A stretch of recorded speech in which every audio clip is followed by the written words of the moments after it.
د کونډې زوی واده وکړ. ښځې یې غوښتل چې د ځوان ټوله توجه ځان ته ور واړوي. ډېرې هلې ځلې یې وکړې، خو ځوان به د ښځې په پرتله له خپلې مور سره ډېره مینه او ناسته ولاړه کوله. یوه ورځ یې ښځې مور ته وویل: ستا زوی به ما سره او که تا سره ډېره مینه لري؟ مور یې وویل: ته څه فکر کوې؟ ایګور یې ورته وویل: راځه چې دواړه یې معلومه کړو، خو شرط به مو دا وي رښتیا حال به نه وایو.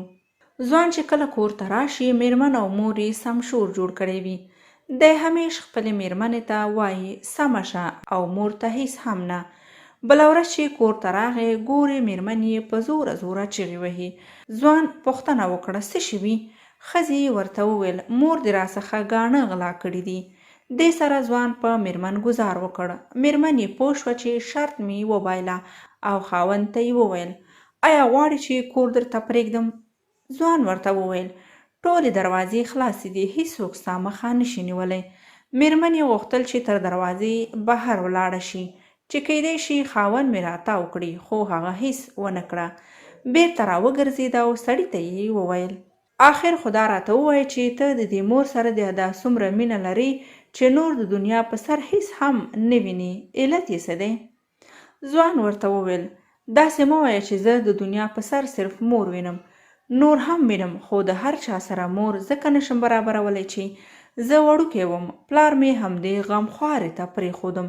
نه مې هېرېږي، په کور او کلي کې به یې ما ته ډوډۍ را پیدا کړه چې ماشوم مې وږی دی، ما ته به یې راکړه، ما به پوښتنه ترې وکړه: مورې ته هم نس لرې که نه؟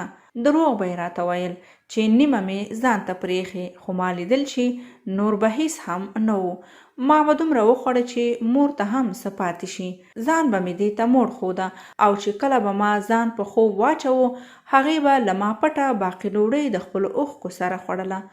ما سره د مور مې ټول عمر تیر شو، شکایت مې وانه ورېده، او ستا په 3 میاشتو هر قسم تکلیفونه راغله، هغه هم د هغه چا چې زه یې د خپلو ټولو دردونو او غمونو کې بیا هم په مسکا رالوی کړی یم. نن تا څنګه د داسې یوې فرښتې سره برابره کړم؟ مور یې د دروازې شاته ولاړه وه. اول یې په چوپه، اخر یې په زوره چغې کړې چې خدایه ټولو میندو ته همدغسې اولادونه ورکړي. ځوان ورغی او خپله مور یې کلکه غېږ کې ونیوله او دواړه وژړل. میرمن یې چې دا قصه واورېده، پوه شوه چې بېشکه مور وي.